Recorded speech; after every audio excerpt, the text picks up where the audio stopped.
라는 것으로 골로새서 1장 25절에서 28절 말씀을 같이 나누고자 합니다. 먼저 우리 본문을 같은 목소리로 읽은 자리에서 같이 한번 읽어볼까요? 자, 시작.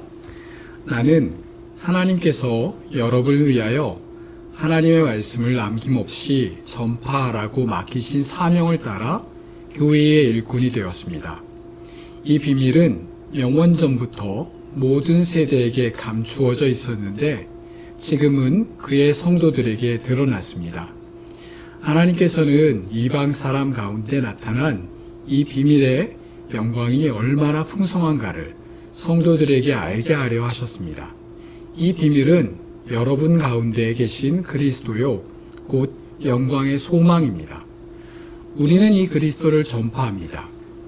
우리는 모든 사람들을 그리스도 안에서 온전한 사람으로 세우려고 모든 사람에게 권하며 지혜를 다하여 모든 사람을 가르칩니다. 아멘.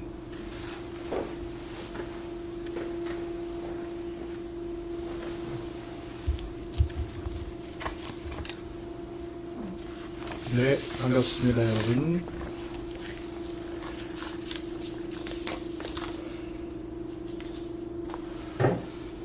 오늘 말씀을 전하기 전에 먼저 실은 제가 찬양으로 시작을 하려고 했습니다.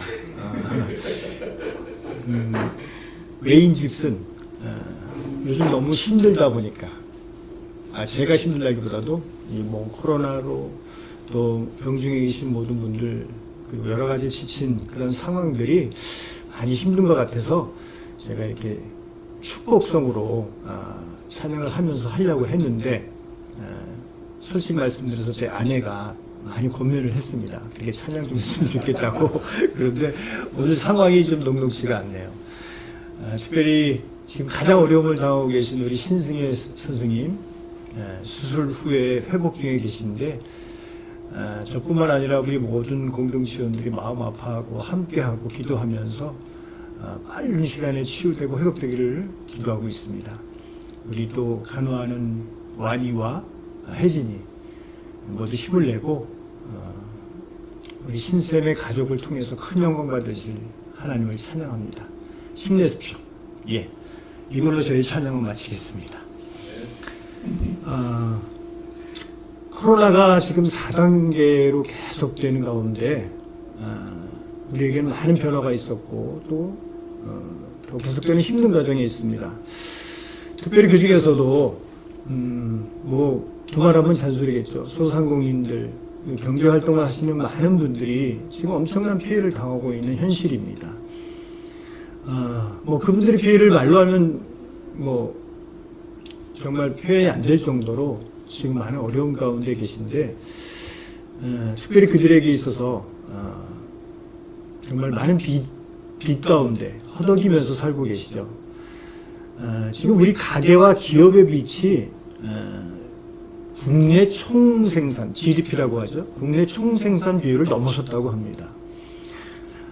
경제 회복 수준에 비해서 대출이 가파르게 늘고 있다는 얘기이겠죠.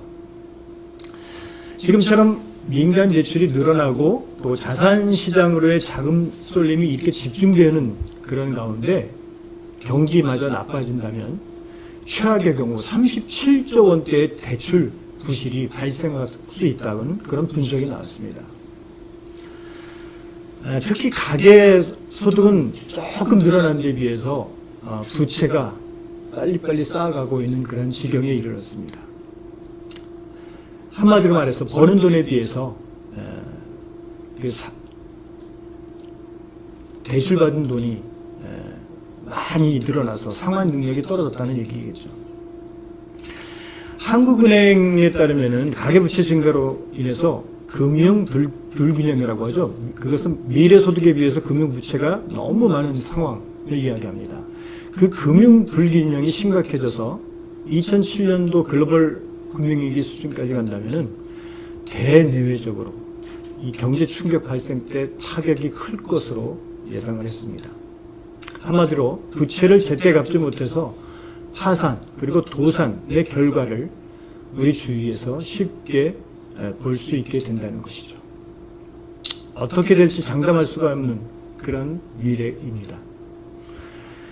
저 또한 저 개인 또한 이 부채에 의해서 예외가 될 수는 없습니다. 정말 서민들은요 대출을 받지 않고서 살아갈 수 없는 현실이 되었습니다. 그런 가운데 저는 이런 상상을 해봅니다. 아주 발칙한 상상이겠죠. 갑자기 어디선가 누군가에게 어떤 변호사로부터 친척이나 지인 중에 돌아가셨다는 소식을 받으면서 그분의 유언으로 말미암아 나의 모든 채무가 완전히 해결되었다는 그런 낭보를 받습니다. 담보대출권까지 완전히 상환되었다는 소식을 듣는 것이죠. 너무 기분이 좋아서 팔짝팔짝 뛰고 싶고 또 많은 사람들에게 알리고 싶겠지만 목회자로서, 그것도 씨앗교회 목회자로서 저는 자제할 것입니다. 부채가 없는 와중에 한동안은 별 탈 없이 살아갈 수 있게 될 것입니다. 먹고 사는데 문제가 없겠죠. 그런데 그러다가 모 은행의 담당자에게 연락이 옵니다. 당신의 계좌에 관해 상의할 게 있다고. 저는 그 은행에 계좌가 없는데요. 하니 아니라고. 오래전 돌아가신 지인분이 내 앞으로 계좌를 터서 그곳에 엄청난 액수가 있었다고. 알고 보니 그때 나의 채무를 갚아준 유언뿐 아니라 내 앞으로 막대한 금액을 유산으로 물려줬다고 하는 것이죠. 변호사가 이 사실까지는 말씀을 안 드렸나 보네요. 이렇게 이야기를 한 것입니다. 아니 그 변호사는 왜 그런 중요한 사실을 빠뜨리고 전해주지 않아서 그동안 더욱 호사스럽게 정말 부유하게 삶을 누리면서 살 수가 있었는데 왜 그렇게 못하게 했지? 이런 발칙한 상상을 해봅니다. 여러분들도 한두 번 이런 상상을 해보지 않으셨나요? 우리가 신앙생활을 하면서 너무나도 중요한 사실은 잘 알고 있습니다. 바로 예수님께서 우리를 위해 죽으셨다는 것, 그리고 우리의 모든 죄를 다 대속하셔서 짊어지고 가셨다는 것. 그렇지만 그 후에 예수님이 죽으심으로 엄청난 유산까지 상속받게 됐다는 사실은 모르고 사는 경우가 너무 많습니다. 그러다 보니 하나님께서 우리를 용서하셨다는 사실은 자신 있게 외치지만 진정한 복음의 전부를 전하는 일은 미흡한 것입니다. 하나님의 용서는 우리가 받아야 되고 놀라운 일입니다. 그런데 이것이 구원의 결정은 아닌 것입니다. 절정은 아닌 것입니다. 용서는 하나님께서 궁극적으로 하시려 했던 것은 아닙니다. 하나님이 우리를 용서하신 목적은 우리 안에 그분의 거룩하신 생명을 두시고 우리를 통해 그 생명을 세상에 나타내기 위해서인 것입니다. 구원은 거룩한 생명을 얻는 일입니다. 용서에만 머물면 복음의 전체를 누리지 못합니다. 용서받고 천국에 가는 것이 전부가 아닌 것입니다. 사람들은 그리스도인이 된다는 의미를 제한적으로 알고 있기 때문에 매겁고 무기력한 신앙생활만 하게 되는 것입니다. 이것은 결론적으로 누군가가 사람들에게 예수님의 유언을 전할 때 제대로 알리지 못하고 제때 알리지 못한 결과인 것입니다. 오늘 본문에서 하나님은 오래전부터 비밀리에 아주 중요한 계획을 세우셨습니다.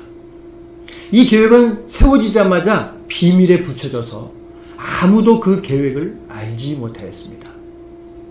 그러다가 예수님께서 십자가 위에서 구원을 확실히 이루신 후에 드디어 공개가 됩니다. 이 비밀은 우리 같은 이방인들이 하나님의 축복의 자녀가 된다는 내용인 것입니다. 하나님의 계획을 가장 잘 이해하고 자신의 몸과 열정을 다 바친 사람이 바로 바울인 것입니다. 바울은 이 위대한 하나님의 계획을 실현시키기 위해서 온 이방 지역을 두루 다니며 복음을 전했습니다. 사람들은 여전히 이 계획을 몰랐기 때문에 바울은 가는 곳마다 핍박과 고난을 받았습니다. 그럼에도 바울은 기쁨으로 이 사역을 감당을 했죠. 이런 수고로 전해진 복음이 골로새에서 엉터리 가르침에 의해 왜곡되어 있었고, 그는 다시 한번 하나님의 계획을 골로새 교인들에게 깨닫게 하기 위해서 이 편지를 쓴 것입니다. 사도 바울은 진정성과 온 열정을 다해 복음을 전했습니다. 그는 늘 그렇게 살아가는 자였습니다. 죽으면 죽으리라 하는 그런 심정으로 불의 앞에서 또는 대적들 앞에서 오직 진리와 복음을 전하며 살아간 자였습니다. 바울의 진정한 목표는 자신이 전도한 사람들을 그리스도 안에서 온전하게 세우는 것이었습니다. 여러분, 율법주의자들 역시 예수님의 죽음으로 얻은 용서의 메시지를 전할 줄 압니다. 그렇기 때문에 우리는 그것을 뛰어넘어야만 합니다. 그것을 뛰어넘어서 예수의 생명으로 살 수 있게 하는 온전한 복음을 전해야 하는 것입니다. 그것이 바로 우리 씨앗교회가 강조하고 강조하는 믿는 것을 예배하며 살아가는 그러한 가치일 것입니다. 또한 그것이 바로 그리스도인은 거룩한 생명을 품고 드러내며 이 세상에 좋은 선한 영향력을 끼칠 사명자들인 것입니다. 거룩한 생명은 새로운 삶입니다. 우리는 주님을 만난 후에 완전히 이전과는 새로운 삶으로 살아가야 합니다. 새로운 삶, 그것은 바로 거룩한 삶입니다. 뭔가를 해서가 아닌 의로움을 선물 받았기 때문인 것입니다. 비록 몸은 똑같을 수 있습니다. 그렇지만 속사람은 변한 것입니다. 이제는 그리스도가 우리의 생명인 것이 바로 생명인 것입니다.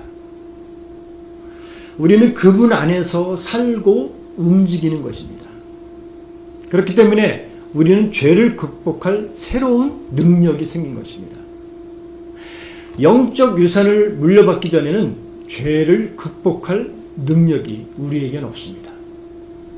죄를 저지를 수밖에 없습니다. 또한 그렇게 살아왔습니다. 그러나 상황이 완전히 바뀌었죠. 새로운 본성, 바로 하나님의 본성이 생긴 것입니다. 하나님의 생명이 우리 안에 있기 때문에, 내 안에 있기 때문에 그분을 의지하는 한 죄를 능히 이길 수가 있는 것입니다. 그런 능력을 경험하려면 순간순간 예수 그리스도 한 분을 의지하고 그 자신이 이미 죄에 대해 죽었음을 지속적으로 선포하면 되는 것입니다. 우리 주변에는 미디어의 발달로 인해서 음란한 영상, 그런 많은 매체들을 마음만 먹으면 너무 손쉽게 체험할 수 있는 그런 세상에 살고 있습니다. 그런 것들을 반복적으로 경험하고 접하면서 그들의 생각과 행동들은 음란으로 물들게 되고 결국에는 행동까지 표출되어서 말할 수 없는 죄악의 온상이 되어버렸습니다. 지금도 많은 매스컴에서 일어나는 사건들이 그러한 경험으로 인해서 빚어진 것들입니다. 이렇듯이 우리는 원하기만 하면 계속적으로 죄를 지을 수가 있는 것입니다. 손쉽게 죄를 지을 수가 있습니다. 그러나 새로운 정체성을 알게 되면, 다시 말해서 죄에 대하여 죽은 자라는 사실을 안다면은 다시는 죄에 묻혀 살고 싶지 않게 될 것입니다. 우리는 죄에 대해 죽은 자입니다. 그리고 하나님에 대하여는 살아 있습니다. 그분은 당신 안에 소망을 일으키십니다. 죄를 이길 능력이 마침내 당신 안에 생긴 것입니다. 할렐루야. 우리는 하나님으로 인해 은혜로운 삶, 거룩한 삶, 그리스도 안에서 자유로운 삶을 살 수가 있는 것입니다. 요즘 우리가 묵상하는 본문이 바로 사사기이죠. 지난주 금요일 본문이었습니다. 여호수아가 죽임을 당했죠. 여호수아의 죽음은 곧 이스라엘의 정복 시대에서 정착 시대의 전환점을 의미합니다. 여호수아는 여호와의 신실한 종으로 삶을 마감했습니다. 그와 함께 하나님의 역사를 경험했던 백성들도 하나님을 잘 섬겼습니다. 그러나 그 이후에 일어난 세대는 하나님의 역사를 잘 알지 못하였습니다. 부모 세대가 하나님의 하신 일을 잘 제대로 전하지 못했기 때문에 자녀 세대가 하나님을 아는 지식의 소중함을 깨닫지 못한 것입니다. 눈에 보이는 유산, 땅은 전수되었지만 눈에 보이지 않는 유산, 즉 신앙은 계속적으로 계승되지 못했던 것입니다. 그 결과가 어떻습니까? 시대가 바뀌며 등장한 세대는 이전과 완전히 다른 세대가 되어버렸습니다. 신앙은 바로 성도가 다음 세대에 전수해야 하는 가장 소중한 유산인 것입니다. 복음은 영광의 소망입니다. 이 복음 안에 모든 미래와 축복과 능력이 있습니다. 이 복음 안에 세상은 도무지 알지 못하는 어마어마한 하나님의 세계가 있습니다. 누군가가 복음을 듣고 예수를 믿는다는 것은 이미 성령께서 그 마음에 감동을 주셨다는 증거이기도 합니다. 그럼에도 우리는 사람들을 그리스도 안에서 완전한 자로 세우기 위해 성령의 공급하시는 능력과 지혜의 역사를 따라 모든 지혜로 각 사람을 가르쳐야 하는 것입니다. 오늘 본문에서 나오는 한 영혼이 그리스도 안에서 복음으로 서는 것을 보는 것보다 더 복된 것은 없다. 더 복된 일은 없다. 하나님은 우리를 복음의 도구로 생명의 통로로 사용하기를 원하십니다. 하나님의 선한 도구로 쓰임 받으시기를 바라고 계신 것입니다. 하나님이 어떤 분이신지, 그리고 믿는 자에게 주어진 은혜가 얼마나 풍요로운지를 바로 알고 바로 제대로 전할 줄 아는 자가 되어서 완전한 복음을 경험하고 하나님의 부르심 속에 있는 소망이 무엇인지, 또한 하나님의 유업에 담긴 풍성함이 무엇인지 알고 경험하는 자가 되시기를 주님의 이름으로 축복합니다. 함께 기도하시겠습니다. 우리를 하나님의 축복의 자녀로 삼으심을 감사드립니다. 거룩한 생명으로 완전히 새로운 삶을 살아가며 또한 예수 그리스도로 인해서 죄를 극복할 수 있는 은혜의 삶을 살아감으로 세상을 향해 하나님의 자녀로 올바른 삶을 사는 자로서 사람들을 온전히 세우는 일에 함께하는 우리 씨앗 공동체가 되게 하여 주시옵소서. 감사드리며 예수님의 이름으로 기도합니다. 아멘.